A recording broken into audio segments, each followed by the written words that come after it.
Live, Laugh, Larceny discusses true petty crimes that may be disturbing to some. Or could be easy listening to all you psychopaths out there. All stories are based on actual events, but details may vary. Listener discretion is not advised.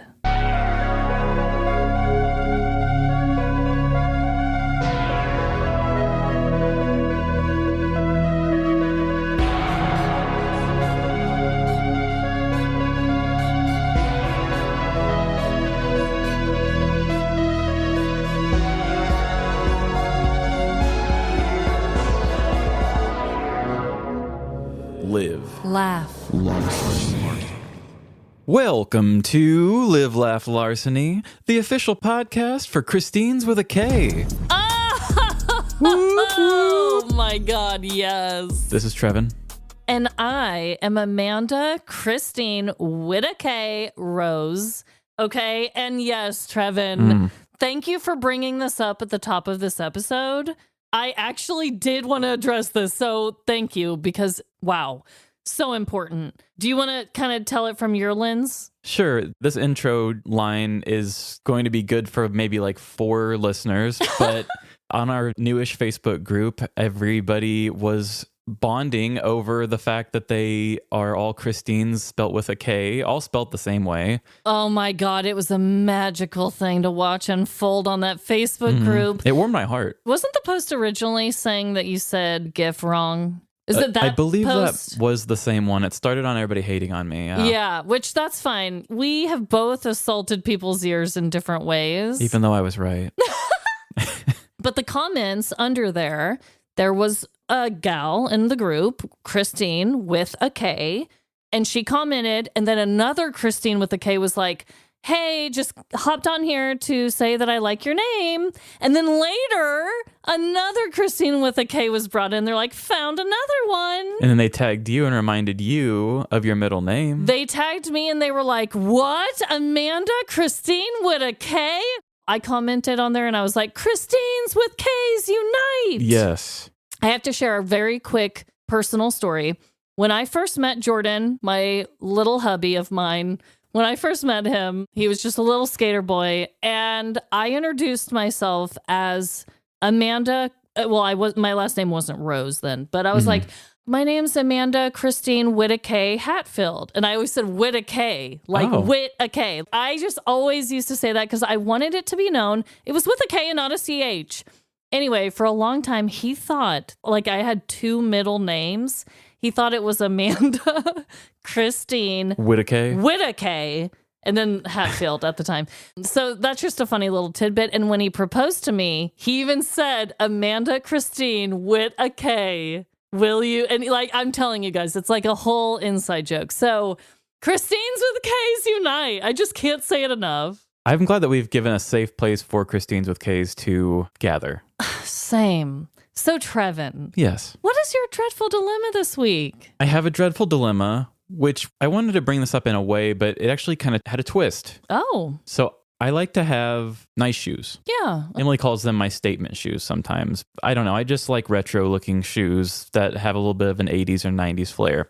And I have been in between shoes for a while trying to figure out what my next pair is going to be, but nothing's really quite caught my eye and nothing's been on sale enough to push me to make a decision. Okay. And so I was really having a hard time figuring out what to get because I knew I was going to have to pay full price. I ended up coming across 2 that I liked on super sale, and I got 2 pairs for almost the price of 1. No way! One of them is a really novelty shoe. It's a Puma that is designed to look like a Sony Walkman. Oh, that's fucking cool. And then I also got a more plain black and white pair that is the same exact shoe. So are you what they call a sneakerhead? I wouldn't say that I'm a sneakerhead. I don't like to collect that many. I just like to have a nice pair, and mine were getting past looking nice to be out in. Like you wear them to the ground and then you'll get another one. And like you're not the kind of guy that's going to wear them and then shine them up and put them in a case on your wall. That's more of a sneakerhead type. No, I will say I'm treating myself by getting the Walkman one, but that's just really cool. I didn't think I'd find it cheap. And Yeah. I just love things that are audio related. Yeah. So I got them too small. They came too small? Yeah, and like I have other shoes of that brand. For some reason, that make of that one particularly just doesn't fit my feet very well, so I have to return it. And it's funny enough, you and Emily had this conversation just a little bit ago, and I was like, damn, this was going to be a big part of my dilemma. But now I have to return these puppies. And I just went to the UPS store to return the warranty watch, and that was kind of annoying. But now I have to find a new box for it because my kitty claimed that box. She peed in it? No, it was puke. Oh, God. So I have to put them in a box, and I've got the little return label, and I've got 30 days to do it. And if I don't do it, I won't get the return. So. Oh, Trevin, that's making me just want to have the nervous shits right now. My God. I'm so sorry that you have to deal with that. I mean, you and Emily were just talking about it. There's just something about, at least for me, and I guess maybe other millennials feel the same way, going to the post office and doing mail stuff. I hate mailing things. It makes me want to panic. I mean, I don't want to panic. I just do. But I hate mail. I hate mail in general. I hate shipping. I hate it. I'm more of a female person myself. That was a good one. Well, that is dreadful, and I hope that you can get those shoes in your size because they are very cool. Yeah, I want to sport those puppies. My God. Well, I also have a dreadful dilemma, and I now know what it was like for my parents when they were worried about me when I didn't return their calls when I was in college, okay? Because they would always tell me, listen here, young lady, just let us know you're alive. Like every 24 hours, I just need to know you're good, right? And I was a wild thing doing my own life. My parents had this same problem with me. Did they? With not making the call to let them know what's going on. Yeah, they're like, we need to know you're alive. And now I get it because my parents just went on an Alaskan cruise, and because of their phone provider, every time they turned on their phones to contact us, they were getting all these pop-ups of like, no, you can't because you're out here in Alaska. I don't know. But they were out of the zone, and it was going to cost them a bunch of money to contact us. So there were a couple days where I didn't hear from my parents for over 24 hours, which I know for probably many people, that's fine. Not for me and my parents. No. I talk to them a lot. I'm very close to them. And I was like, I need to know that they're alive and safe and well. In my mind, and I don't really know, I would say that you probably have a morning check-in and an evening check-in every day at least with your mom, correct? Yes. I mean, we don't talk on the phone as often as we used to when I had a normal 8 to 4:30 job because we would talk to each other on the way to work, on the way home, blah, blah, blah. Now it's usually on the way back. And my dad is such a huge part of my everyday routine with the girls. Oh, yeah. He's the secret third member of this podcast. He truly is. And I was going to tell you guys because I know Papa Dennis is listening and I know Mom will get there eventually. She's a little behind on episodes, but she'll get there one day. And I just want you both to know you gave me a heart attack when you were on your Alaskan cruise. I was Googling if there had been an Alaskan cruise hit an iceberg. I was texting Molly, our friend, because her parents had been on an Alaskan cruise. And I was like, were you able to contact them? I was freaking out. I even cried in a grocery store parking lot one morning because I was so worried about their asses. Damn, this has been an emotional week for you. Trevin's like, I didn't know how deep this ran. Yeah, I didn't realize the whole time I was texting you and asking for things for the show that you were just crying in grocery store parking lots. Oh, I was crumbling beneath the scenes. But I was worried because there was a hurricane. 2 of their excursions got canceled. I was like, are they alive? Are they fine? I only got 1 message a day. And actually, on our anniversary, I didn't hear anything, which is so unlike them that my alarm bells were just, I was so stressed. But they're home and they had a great time. And basically, they were like, come on, girl. You don't need to worry about us that much. Get it together, lady. Yeah, like I was the worried parent, though, in this situation to my parents. Wow. Now they kind of feel how you felt back then. And they're just like, leave let me the us hell alone. live. Yeah. Let us enjoy our vacation, you stalker. Old woman. Well, we are going to be doing a round of 2 truths and a lie this week. I've got 3 wires. Which one do I cut? I'll give you 2 truths and a lie. But wait, we don't have time for this. We are. And it's my week to go first. It is. We get to see what you've brought to the table first. This has been one I've been wanting to talk about for quite some time, as I told you earlier, Trevin. This week, I'm going to be talking about something that I have a really big fear about, and it's not pooping in public. Damn. Okay, that's where I was going with it. It's not shipping and mailing. We already talked about that. It's about elevators. Ooh, I take an elevator every day I go to the office now. I've never had an elevator job until now, and it weirds me out to be on the elevator as often as I do. Well, you're going to be very weirded out after this episode then. Oh boy. So sorry. So are you ready for the statements, Trevin? Yep. Okay. Statement number 1. Elevators are responsible for around 100 deaths a year in the U.S. Statement number 2. Elevators in the Shanghai Tower in China hold 3 separate world records. And statement number 3. Elevator music was created in the 1920s to ease the fear of first-time riders. Mm-hmm. Don't let my stuttering confuse you. I always think about that too, and I can't seem to read. For some reason, I'm really thinking it's statement number 1 is the lie. You have made it to the correct floor in this elevator ride, Trevin. Ooh, going higher and higher. Oh my God. You are correct. Statement number 1 is a lie. Okay, and I think it's because the number is... Do you think it's higher or lower than 100 deaths in the U.S. a year? I'll say lower. It is. It is lower. It's okay, everyone. We don't need to panic as much as we do, okay? Well, as much as I do. Yeah, I was going to say as much as you do, probably. I do get scared on elevator rides. I really do. So, the correct statement, in the United States, elevators and escalators are responsible for about 30 deaths and 17,000 injuries each year. The injuries make sense. How do you feel that they had to include escalators in that, though? I don't think that's fair. I feel like it should have just been about elevators. Like, why? They're not the same type of mechanism. There's nothing about that makes them relatable besides the fact that they move people from one floor to another. I know. I don't know why it was included in there, but I had to say that. So the other 2 statements are correct. The Shanghai Tower in China has 149 elevators in it. Whoa. Including 3 high-speed models that hold multiple world records. One of the world records is the fastest single-deck elevators. When installed in 2014, these elevators could travel at 18 meters per second, 40 miles per hour. Damn. They also have the fastest double-deck elevators. These elevators could travel at 10 meters per second, 22 miles per hour. So double-decker, like, is that what they're saying? Like 2 elevators on top of each other? I'm not quite sure. I don't know either. I've never been in that big of a building before, I guess. Yeah, me neither. Also, the third record is they have the tallest elevator.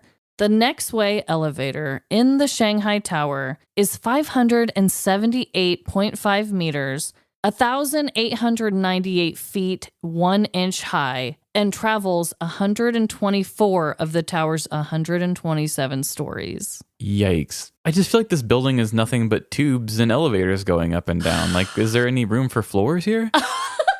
That's a really good question. Look at that. Oh, it looks like something out of like Superman or something. But it's really thin and tall. It is just all elevators. I guess, yeah. What? With like small little floors? I need to see the PBS special. I need to see it too. The third fact, and I thought you would like this because it had to do with music. Elevator music, commonly known as muzak, M-U-Z-A-K, apparently is like the genre that it's called. I didn't even know this was a thing. No, that's new to me. It came to use in 1922 with the original purposes to calm the scared passengers who used the elevators for the first time. Since then, the use of this calm, relaxing music became widespread and is today often used in many areas, not just elevators. So shopping malls, grocery stores. Hotels. Yes, this type of thing. Airports even. These tunes are purposely made to hold very simple melody and to be unobtrusive and easily looped. It has been proven that some kind of elevator music can psychologically make buyers want to shop and browse items longer and more easily. I guess it associates with that. But I thought that was so insane, that elevator music. They're like, okay, these are the early days of elevators. People are afraid to use these things. We better put a little pleasant tune in here. Yeah, there's probably plenty of people at that time that thought it was a work of the devil. Right. And it's just like, don't be afraid. Do, do, do, do, do, yeah, it's like, don't worry about the crazy pulley system. You're gonna live, I tell you. Yeah, I think that's what I hear when I hear that. But yeah, they're like, I don't think it was intended for us to climb that many floors with this machinery. People were probably really freaked. I mean, I'm still freaked out. Yeah. Imagine the first elevators. Yeah, I'd be scared. I feel like nowadays you would need to have soft music in the stairs to get people to maybe want to start taking the stairs more. Right. We need to play like some pop jams in the stairwells. Yeah, we're the other way around. We're scared of taking the stairs now. Get people active again. Well, I enjoy learning more about elevators because I do take one all the time now. And I actually went to Emily's work to go drop off some cookies not too long ago. Yeah. And my elevator doors at my work open very slowly. And hers are just like super fast. And that throws me off too. I don't like how all the elevators are acting differently. They're all different. They're all scary in their own way. Oof. To get away from the scariness of changing floors at quick speeds, let's just talk about some animals. Okay, yeah, let's do it. I've done many Two Truths and a Lie animal related, and this is just another fun edition of Two Truths and a Lie about animals. Okay. Statement number 1. I'm going to butcher this name. Taranaki, New Zealand has a statue of a 14-year-old Jack Russell Terrier who saved 5 children from a burning building. Statement number 2. Over 95% of farm-raised salmon are deaf. Or statement number 3. Raccoons now live in Germany due to important raccoon farms being started for their fur. Hey everyone, I completely misspoke here and said important instead of imported. Even when Amanda reacts to it, I completely miss what she's getting at. Just wanted you all to know that I don't find raccoon farms to be important, and Amanda unfairly lost this week. But hey, the facts are still good. I feel like the third statement is not real, but it probably is. So is that what you're locking in? Oh my God. Trevin, I know this isn't a life or death scenario, but it feels that way to me. I'm going to lock it in with 3 is the lie. You're wrong. Oh, no. That's actually true, but it's even more interesting too. What in the hell? It sounded like, oh, these important places for this important fur. It just didn't seem real. Yeah, like why raccoons? Okay. So according to DW.com, which I'm not sure what that stands for, raccoons are not native to Germany. Like mink in Britain, the mammals were brought to Europe from North America in the early 20th century for their fur. The cuddly critters were also popular at the time as household pets. The first pair was reportedly set free in Germany in 1934, but the wild raccoon population exploded during the Second World War when a bomb hit a raccoon farm east of Berlin. Many raccoons escaped and began to breed in the wild. Wow. So they brought that upon themselves. Oh my God. That is the most random shit ever. The lie is, number 1, about New Zealand having the statue of the Jack Russell Terrier. Oh. He actually did not save 5 children from a burning building. He actually sacrificed himself to save 5 children from being attacked by 2 pit bulls. And I guess the kids were aged between 3 and 12. Yeah, he jumped in the middle of it and saved the kids' lives, so then they made a statue in his honor instead. Oh, that's so damn beautiful. I guess that did seem pretty unrealistic for a dog to save 5 children from a burning building, but you know, we can always dream. I mean, it's been a movie, so it would be easy to think that maybe it happened once, right? Right. And then the other truth, over 95% of farm-raised salmon are deaf. Oh my God. And basically that is because farm salmon have their growth artificially accelerated. And by doing that, it permanently deforms them and leads to deafness. So they can't even hear us coming. Mm-mm. That's so sad. They're just trying to swim around and we just want to grill them right up. That's our world for you. Okay, so salmon are deaf. Raccoon fur is important. In Germany, I guess. I'm learning lessons left and right about animals, so thank you for that, Trevin. You're welcome. And to educate you all about some other great products, here's some ads.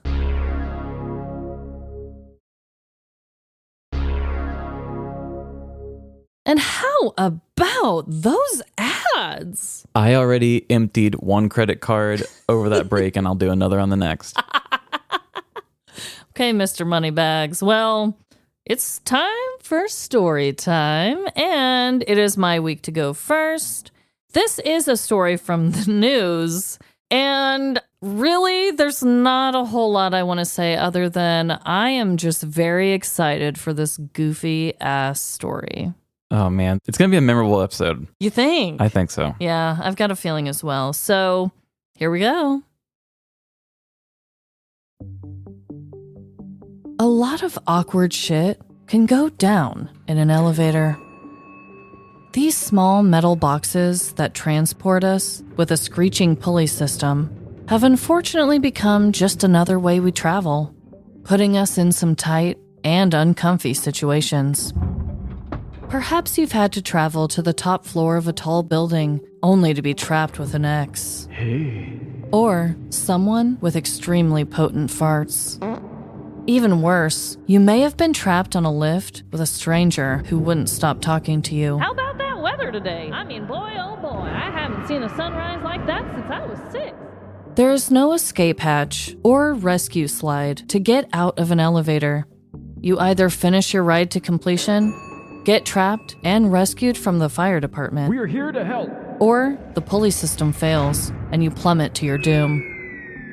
Okay, that last one might just be my personal fears infesting my writing, but still, it's possible. Today's story, however, isn't about any of these hypothetical situations. This real-life petty crime actually happened in an elevator. So step inside the automatic doors, press your floor's button, and hope to survive this bumpy ride. Patricia Ann Jameson was your average 49-year-old woman living in Florida in 2013. Like all of us, Patricia possessed both good and bad qualities.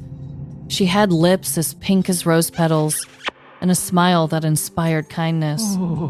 Yet, at the same time, she also had 3 outstanding warrants and occasionally got nervous diarrhea when stressed. Patricia wasn't perfect, but she really did try her best to be a good person. It seemed unfair to her that after all her hard work, she kept finding herself in legal trouble. Honestly, Patricia couldn't exactly remember what her current warrants were for, so they must not have been too big of a deal. One of them may have been from the time she proudly walked across the middle of a busy street. I just love jaywalking. Another could have been the time she was pulled over for driving far below the legal limit. Shit. And who knows, the third could have been from a simple bar brawl where she punched multiple drunks in the face. No matter the precise crimes of her petty past, Patricia was ready to take accountability for her actions once and for all. Her hands were shaking and her gut grumbled as she picked up her cell and dialed the number of her defense attorney. Soon after it rang, he picked up. You've reached the offices of Brick Pringle, criminal defense attorney at law. How can I assist you today? The attorney said, with too much confidence for being named what he was. Oh, yes. Mr. Pringle? Patricia hesitated on her end of the line. I am Patricia Jameson, and I would like to meet to discuss my current warrants, sir. Triple threat Patricia, with the 3 outstanding warrants. Why don't you come by my office tomorrow at noon to discuss how we're gonna get you out of this one? Sounds good? Great. Before Patricia could agree, the phone conversation had ended on her attorney's side. See you then, she mumbled to herself. She spent her evening organizing her legal documents, eating comfort food, and trying her best to stay zen for tomorrow's meeting with her brazen attorney. After speaking with him earlier, Patricia started to relax about their upcoming encounter. It was clear to her that he enjoyed hearing himself speak more than a chatty podcaster did. There was a good possibility that their upcoming meeting would be entirely handled by him, leaving Patricia to sit back, listen, and try not to look disgusted. It sounded simple enough, easing her tension and allowing her to fall into a gentle sleep.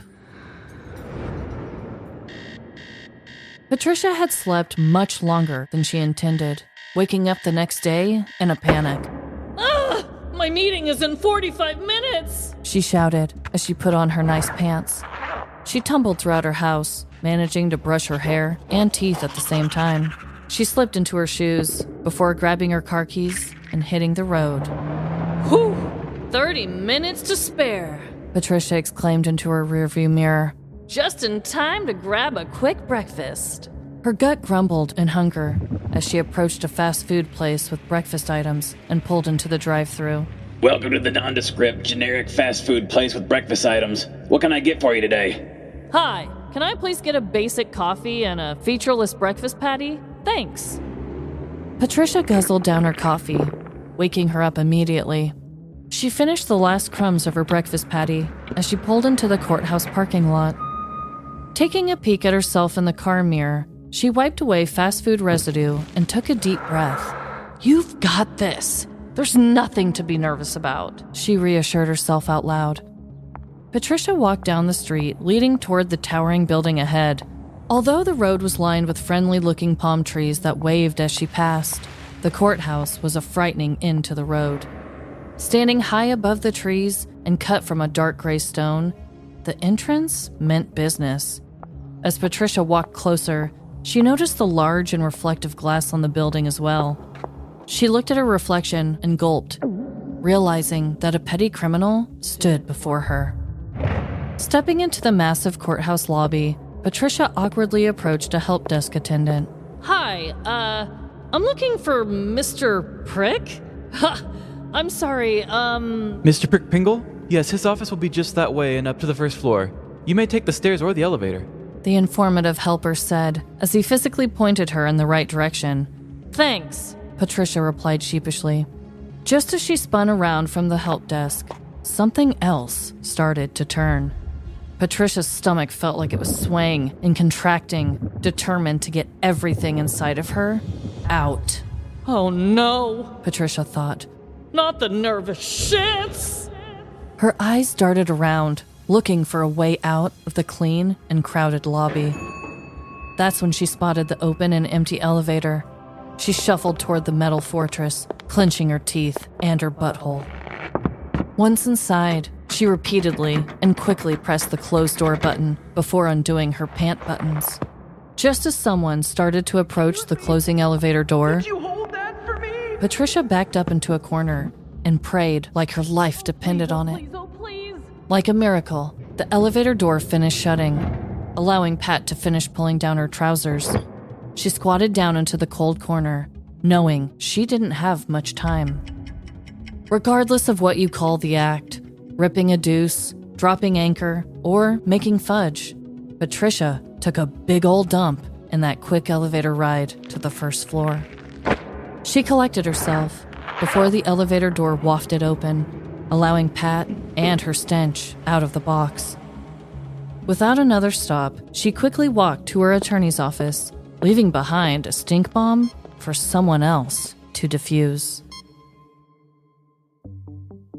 On March 7th, 2013, someone pooped in an elevator at the St. Lucie County Courthouse in Fort Pierce, Florida.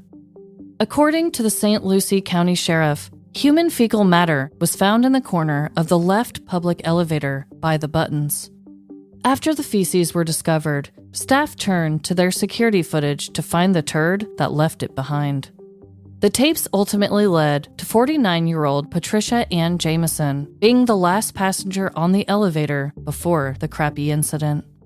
Security footage allegedly showed Patricia walk into the elevator and appear to pull her pants down while backing up toward the interior elevator buttons. When the elevator arrived on the first floor of the courthouse, footage also allegedly showed the woman adjusting her clothing after stepping off the elevator. Patricia then made her way to her criminal defense attorney's office, where she was later identified. Before the foul crime, Pat had 3 active warrants pending with the county. What the warrants were for wasn't listed in any online articles. Florida Statute 386.041 states that one who causes untreated or improperly treated human waste has created a nuisance injurious to health. Therefore, Patricia was arrested on another charge, this time for nuisances injurious to health. In the end, she ultimately pled to a 60-day jail sentence based on circumstantial evidence. A lot of awkward shit can go down in an elevator, some rides being more stinky than others. Whether you're cramming into a hotel elevator with too much luggage, riding along with a crop-dusting coworker, or traveling alone while panicking inside, I hope all your elevator rides go smoother than this one. And remember, just avoid taking your crap to another level.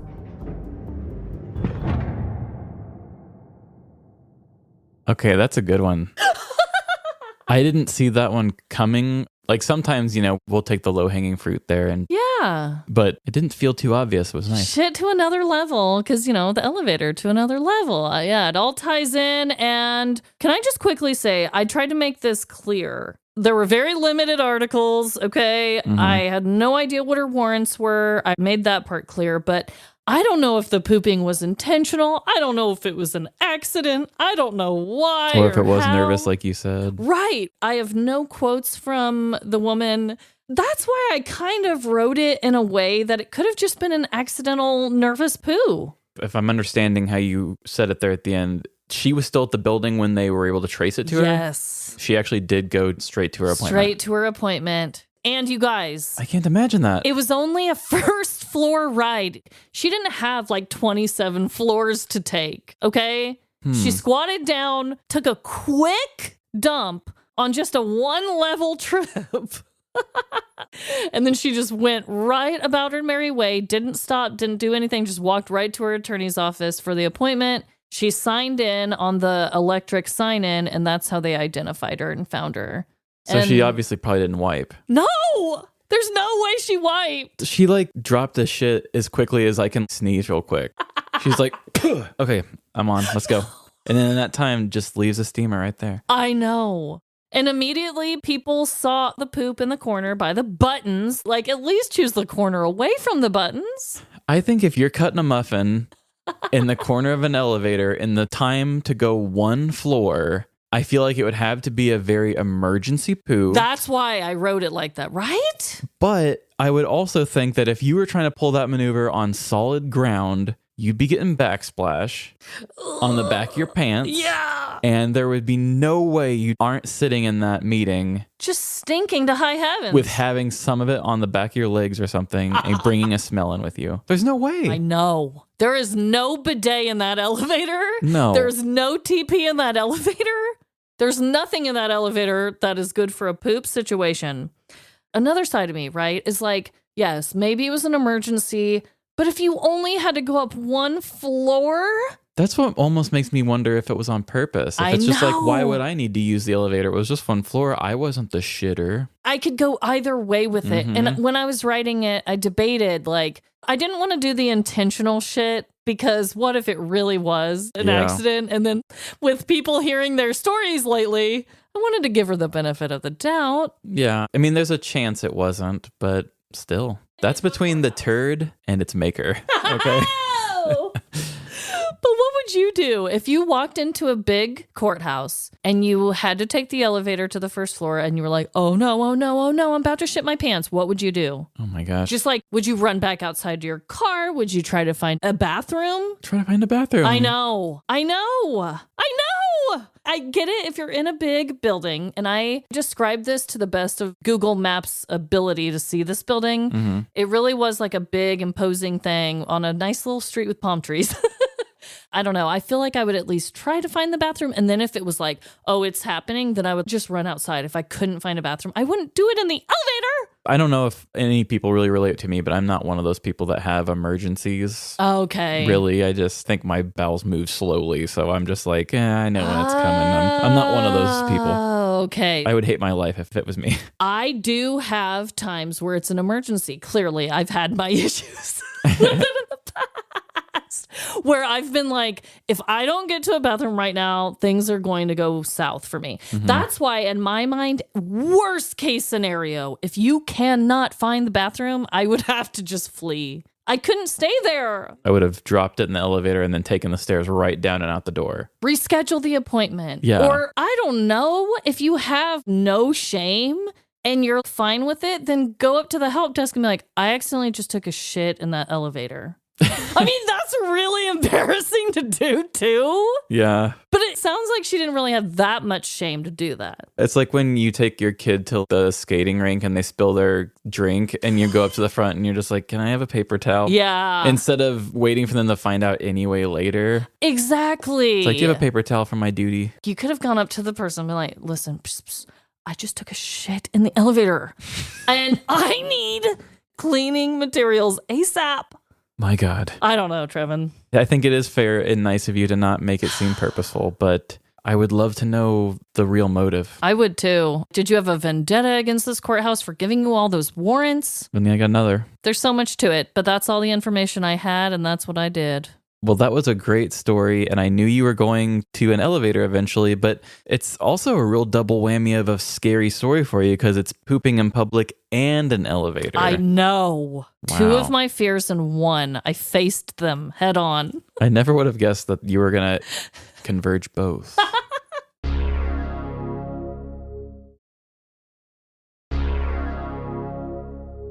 This week, I have a story that is going to be one that I think we're all going to remember. Oh, Lordy. This story will be a trigger warning story.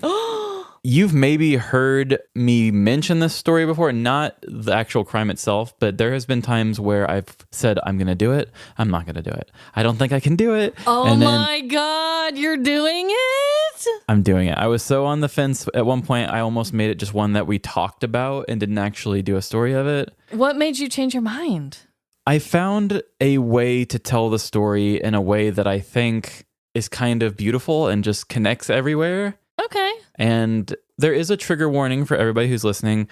I will say I consider us kind of a feelings podcast. We don't really have a lot of really mean stuff that we do or anything too bad. Yeah.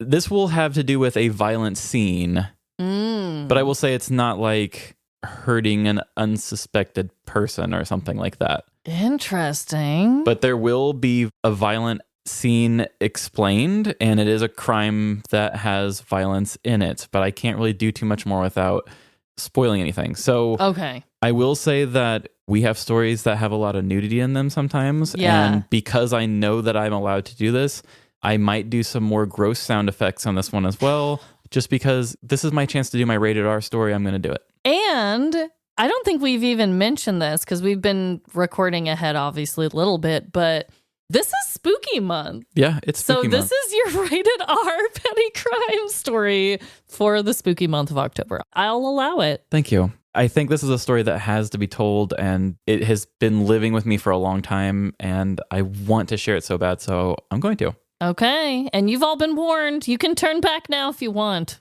But I don't think you're going to want to. But yeah, definitely not a joke. If you really are squeamish about anything like that, this will have that in it. Okay. Never in my 4 years of doing this show did I think I would ever get to a point where I thought I could do this, and I'm doing it. Oh my God. So let's just see what happens. And here we go. It's easy to think you're in control, right up until the moment you're not.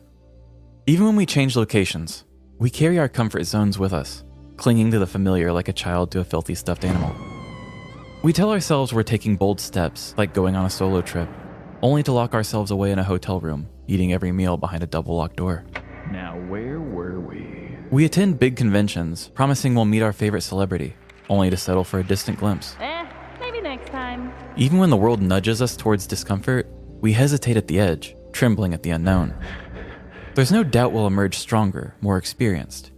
But my God, it's hard to take that step.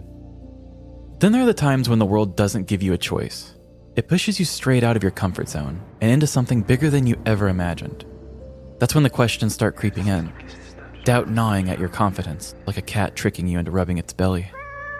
Why me, you ask yourself? What makes me the one who's supposed to handle this? Surely someone more capable should be here, someone better suited for the job. But it's never about who's better.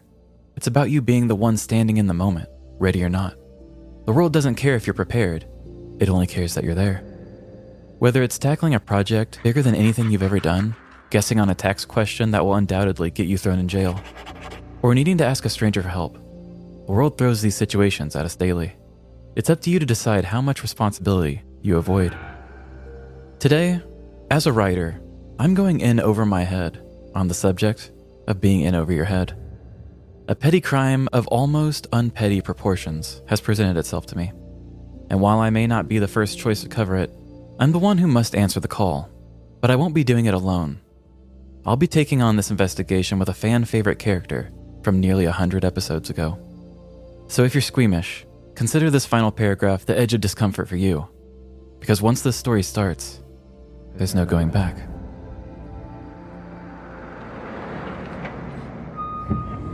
Hello! You had the grande pumpkin spice latte with 1 pump of vanilla, 2 pumps of sugar-free vanilla, non-fat milk, triple shot foam, aged in oak barrel, and topped with a fortune cookie from the Chinese place down the street. That's it. Here you go. There's something about an intricate coffee order that helps a man sift through his complicated feelings. And with everything I've been through in the last few years, there's no shortage of complications in my life. With the plastic straw firmly between my underbite, I suck it easy, feeling the pumpkin-flavored concoction cool my lips. The sweet blend of sugar and caffeine rushes down my throat, kick-starting my system with its first bit of liquid today. With my crime fighter's senses heightened, it's now time to begin my patrol. Since we last checked in, I've lost my wife, found Chapel Roan, and relocated to the sprawling metropolis of Willow Springs, Missouri. I promised her I'd never pick up the bottle again, but apparently she also wanted a husband who'd feed our infant. I can't be the only one who feeds this thing. Losing Daytona in the divorce was a blow, but my new life isn't that bad. Now I get obscure coffee orders fulfilled, no questions asked.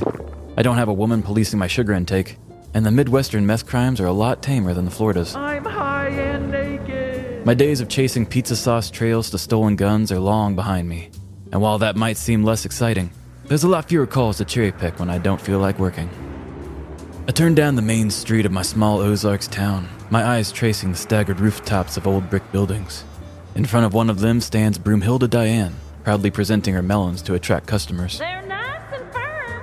I've seen some dedicated folks in my day, but nobody runs a fruit stand quite like Broomhilda. Looks like everything's clear on Main. Time to check with dispatch. I turn the knob of my police cruiser's radio, expecting to hear about a quirky farm animal dilemma or a candy bar theft from the local convenience store. Oh my God, there's blood everywhere! Surely someone else will handle that. Whatever it is sounds a bit too heavy for me. Guess I've been cherry-picking my calls here too. Besides, my new radar gun's been calling my name, and Route 60 attracts plenty of speeders. I flick on my blinker, ready to hit the on-ramp to Wow, sorry about that. Hold on just a second. This is the policeman. Yeah? Uh-huh. I didn't think that call was meant for... Wait, you do realize what show this is, right? Fine. I begrudgingly flip my turn signal in the opposite direction, heading toward County Road 3380. Seems the blood everywhere call was meant for me after all. My boss knows all too well about my habit of cherry-picking calls. My pulse throbs through my fingers as I grip the wheel tighter, driving into a future I'd rather not see. I haven't seen blood since the time I skinned my knee playing pickleball with the local Boy Scout troop. It looks really bad, doesn't it? And even that made me puke. Now here I am, losing my mind over the thought of a rough day at work, while the guy waiting on me has already lost his feet. My siren wails into the void, harmonizing with the cries of my inner voice, begging for help.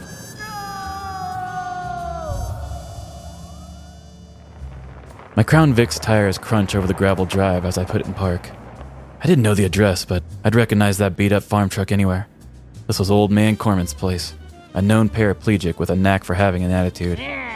We've definitely met before. I hesitate in my cruiser, taking in the scene before me. Looks like something out of a movie I have no business being a part of. I should be out chasing marinara and Italian meats, not following blood trails for missing feet. Stepping out of my car, I weave around the fire truck and ambulance. With any luck, they've already cleaned up all the yucky stuff. Just as I round the side of the ambulance, I spot Sydney B., the only paramedic in town who somehow still smiles while elbow deep in someone else's misery. She says it's the podcast she listens to. I say she was an angel long before the first podcast ever played. Please tell me that red stuff in your hands is pizza sauce, I ask, my voice trembling slightly as I realize how strange that sounds. Sydney gives me a grin, the kind that tells me things are worse than I want to know. Nope, it's vein gravy from the poor bastard back there. Brush Hog got him. You know how these go, but something's different with this one. I stall, hoping to buy time before I see the mess myself. Different how? Sydney wipes her hands on her pants. The cuts are clean. Too clean for a brush hog. These things usually leave a mangled mess. But I'll tell you what's really weird. He already had 2 tourniquets on it, right when it happened. 2 tourniquets. That's pretty convenient to have on the day of your freak dismemberment, I say to my longtime colleague. She shrugs her shoulders, getting back to her big red mess. Although highly sus, I take comfort in knowing a more controlled amount of blood lies ahead. I make my way toward footless Mr. Corman and his tractor, and before I can even get a good look, my stomach turns. I toss my cookies right onto the footpath meant for first responders. Hey! What? There was an entire fortune cookie in that latte I drank, and now it's back. With my stomach now mercifully empty, I push forward. Sure enough, there's Corman, propped up like just another Tuesday, wearing 2 expertly tied tourniquets while he chats with the firefighters. Meanwhile, the paramedics scour the area, clearly looking for his missing feet. Now where did those walk off to? I've never been much of an interrogator, but I did play L.A. Noire back in the day. And if that game taught me anything, it's that if you stare at someone long enough after asking a question, they'll start squirming if they're lying. Time to put that theory to the test. What happened here, sir? I barge into the conversation, a little too eager, coming on way too strong for a man missing feet. Old man Corman, unfazed by my lack of subtlety, slaps his knee, blood spurting onto my shoes. I was just trying to mow the pasture and I slipped. Damn thing's kill switch didn't work and Brush Hog ate my feet. I keep telling your nurses they ain't gonna find my feet. Those Brush Hogs vaporize anything. Nice try, old man. Although I'm not a fan of nasty stuff, I know enough about Brush Hogs to call his bluff. This is too clean. The puke may have gotten the best of me earlier, but even I know these things make a real mess, and this wasn't it. Time to put his story to the test, even if my interrogation skills are about as sharp as a spoon. With only one shot to crack this case, I channel every ounce of knowledge I gained from my 1.5 years of community college, and ask the most direct, hard-hitting question I could muster. Are you lying? The man turns as white as a ghost. Sure, most of that was blood loss, but I could tell. His goose wasn't cooked yet, but it was definitely getting marinated. Ever heard of the Florida Man? He asks, unknowingly striking a nerve. Of course I know the Florida Man. I know him intimately. He is as much inside of me as I am inside of him. And now, even 1,000 miles away in Missouri, I can't escape his touch. We've met, I say, keeping it vague, trying to sound cool but mostly just confusing the situation with poor communication. My Florida Man friend and I were up late one night chatting on Instant Messenger. The farm hasn't been doing great and there's only so much I can handle on my own. Naturally, the subject of brush hog accidents came up and wouldn't you know it, we both sent the same message at the same time. Insurance scam. Yeah, keep singing for me, little birdie, I think to myself, watching the paramedics load old man Corman onto the gurney. I told him, I've got 2 feet I'm not using, so he brought his hatchet up here and chopped them both off. The tourniquets were my idea to keep myself from kicking the bucket, but now I see how that's coming off a little sus. His confession started to unravel into aimless rambling, I smell muffins. as Sydney's partner wheeled him toward the ambulance. Looks like you got your confession. Bit touch and go there for a while, but you got your man. Sydney says, giving me a light punch on the shoulder. Normally I'd joke about charging her with assaulting an officer, but this time, I've got a better comeback. Not exactly, I say, pausing for effect. He hasn't officially filed the insurance claim yet. He's got the blueprint for fraud, but until it's on paper, all he's really guilty of is a false report. And well, as you can see, he did have an emergency. Sydney just shakes her head with that playful smile. That's some real shit. She says, rushing back to haul our footless farmer off to the hospital. Yeah, Sydney, it really is some shit. Sometimes your most gruesome crimes aren't crimes at all. Sometimes you have a baby and can't emotionally connect with it. And no matter how far you run, Florida Man is always lurking behind you.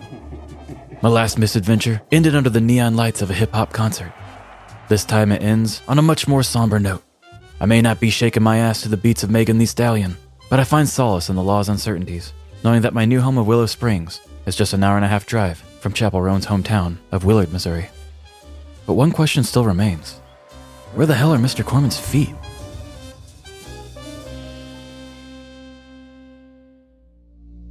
On November 8th, 2023, first responders in Willow Springs, Missouri, rushed to the scene of a shocking incident. A man in his 60s had lost both his feet in a brush hog accident. When firefighters and paramedics arrived, they found the local man, a known paraplegic, lying beside his tractor, sporting 2 tourniquets, and his feet mysteriously absent. As more clues emerged, the bizarre narrative began to unfold, revealing an insurance scam that could only be concocted in southern Missouri. The scheme had been hatched between the victim and a friend from Florida, who made the trip north wielding a hatchet to help sever his buddy's feet and stage the Brush Hog accident. However, since the man hadn't formally filled the insurance claim, no fraud had technically taken place, leaving law enforcement with little ground to charge him. They considered the possibility of charging him for making false reports, but discovered that his injuries were so severe that incarcerating him would have proved challenging. Ultimately, the police decided to let the injury serve as a lesson, with no updates on the elusive Florida man. The victim's name was never disclosed, as he faced no criminal charges. As for the severed feet, a relative later discovered them tucked away in a bucket on the property, hidden amid a pile of tires. I've been plumb shocked since I read this story earlier in the year. I've kicked around different ways to tell it, and even considered skipping it altogether. But I thought it'd be fun to get out of my comfort zone and try something new with you. Maybe if you enjoyed this story, it'll inspire you to take a few chances too. Or if I get canceled, well, we'll know that comfort zones exist for a reason. Whatever chances you take, whether you're chasing your dreams or plotting an insurance scam of your own, being out of your comfort zone is part of the process. And sometimes, when you're ready to throw in the towel, it's because you're closer than you think. In fact, you might just be 2 feet away from victory. Literally. Oh my God. Well, I totally understand your struggle with this whole story and how you wanted to tell it, or if you wanted to tell it. Just to make sure I've got the timeline. Farmer man talks with his guy from Florida. They come up with this insurance scam. Yeah, he's already wheelchair bound. So he probably doesn't feel anything in his legs, No, he does luckily, not. for his sake. So he's like, oh yeah, let's do this. His friend gets a hatchet, cuts off his feet. He calls 911, right? Says that he, for some reason, was mowing on his tractor, which I don't want to seem ableist or anything. I don't know if that's a safe or normal thing for a paraplegic person to do with a full tractor. But he says that, I guess, he had a tractor mowing accident and somehow... And that's what a brush hog is? Yeah, a brush hog is, and I was raised around them. It is a flat mower that connects to the back of a tractor and it pulls it and it makes your tractor into a giant mower. Okay. They are kind of big and scary. See this orange thing on the back of this tractor? Okay, yeah, I've seen those. Underneath that is just like a bunch of blades, like what's underneath a lawnmower. But, you know, a tractor can be so many different things depending on what you connect to it. Right. So that's just the lawnmower connector for it, but, you know, much larger than a lawnmower. Okay. So he's saying that he somehow had an accident and got his feet cut up underneath him and it took his feet off. And then before he could even try to get the insurance money, he confessed? Well, they don't have a whole lot of information on this because it was not a crime, and so it wasn't investigated in a certain way. This all came because Willow Springs, small town sheriff's report or whatever, they just put a little bitty press release that just said, this wasn't how we thought it was going to turn out. And then some other news people got a little more information, but they still don't have the guy's name or anything. Yeah. But they were able to figure out, because he did have his feet already like tied off. And it's just like, well, if your legs don't work, were you already prepared to lose your feet while mowing? Or did you crawl off somewhere and then come back? It just didn't make any sense. Right. His story was suspicious and wasn't adding up already. Did they say that he came clean that night? I don't exactly know. Okay. They said that it was very obvious from the beginning because just paramedics and fire department came. They were like, this doesn't add up, doesn't make any sense. And they said, bring the police out here too. Yeah. And then I know that he was dealing with really bad blood loss. And between the time that he had gotten to the hospital, they had already known. Writing wise, I say that he lost a lot of blood that he just confessed, but it could have been something as simple as like, guy, this doesn't make any sense and we're calling you out. You know what lawnmower blades are like. Yeah. I mean, if you got your foot, it would be very dull and it would be gross and mangly. And he's got like these big, clean axe wounds. Jesus. And the people are just like, it doesn't work like that. We can't find your feet. And he doesn't even know where they're at because I'm guessing the dude just took his feet and fled. What the hell? I'm guessing it would have had to have been pretty fresh. Yeah. So he had to have been not too far behind. Did he get caught too? No, they never said anything about it. What the hell? I mean, this thing had everything. We're talking Florida man. Dismemberment. Yeah. Scams. Yeah. And then we get the fun twist that I love to do is no crime committed. Right. No charges. Oh. The most gruesome crime, no charges. You would have thought that they would have found that Florida man and somehow charged him at least, but that would have been hard to do, especially because the farmer was in on it. Oh man, what a weird crime. So then the concept of the story started coming together because I really wanted to bring back the detective who doesn't have a name. Yeah. Or I guess he was just a police officer, but he talks like a detective. From episode 86, Fueled by Trash Pizza. Aha, yes. I called that story The Maltese Pizza, and it was about the detective who wanted to get to a Megan Thee Stallion concert. But he got called on a break into a car that there was pizza sauce everywhere, and he followed the trail to figure out why that happened. If you have not heard that story, it won't be as good of audio quality as this one, but it was still a pretty wild story. I thought I already wanted to bring that character back, and what better way than to use him as the way of telling the story, because I don't feel comfortable doing the story either, even though, again, it's violent, but it's consensual violence. Right. I know. It's hard to explain. That's a crazy thing to have happen, and that's not anything we would normally tell, but because it was consensual, it was planned by the guy, he wanted to gain something from it, and he wouldn't technically feel the pain. It's a whole different confusing level. And that's why I wrote that line, like, I've got 2 feet I'm not using. I'm sure he probably said something kind of similar to it. Way too fishy, gave himself away right off the bat, and he doesn't get arrested. God! And he gains nothing from it. Most likely, they'll probably do everything in their power to make sure he has to pay all those medical bills and like to have the insurance not help him. And they had said that his injuries were so severe. If they wanted to incarcerate him, it would have been so hard because they would have had to done the whole like, oh, he's in the hospital. And then when he gets in jail, they have to keep all the medical attention. They're just like, no crime committed, buddy. Wow. That's wild. Isn't it? One of the most gruesome crimes, no charges.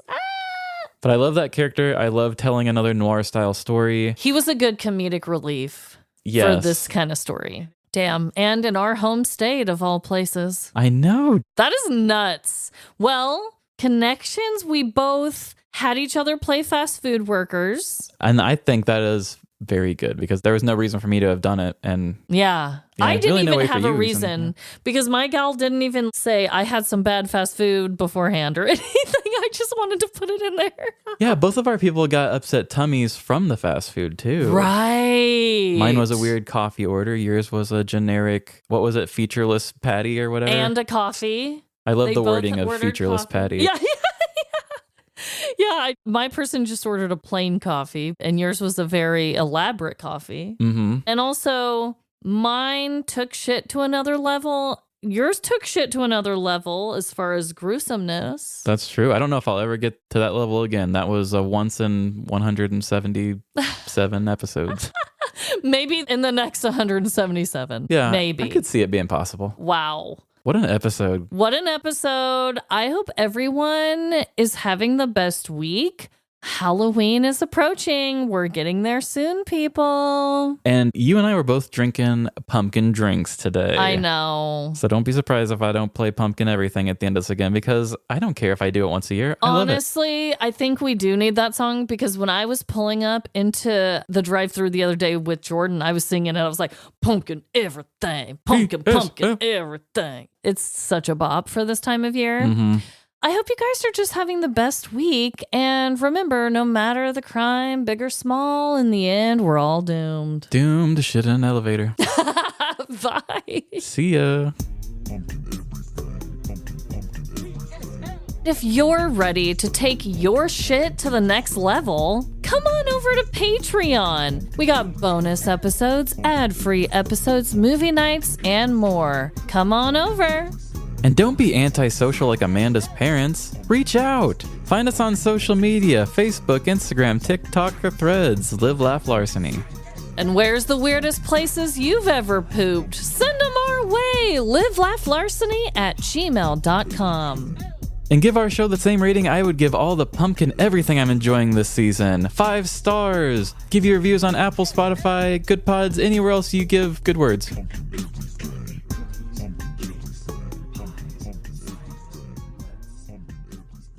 Okay, there's a weird bug flying around. That is not a fucking fly like I thought it was.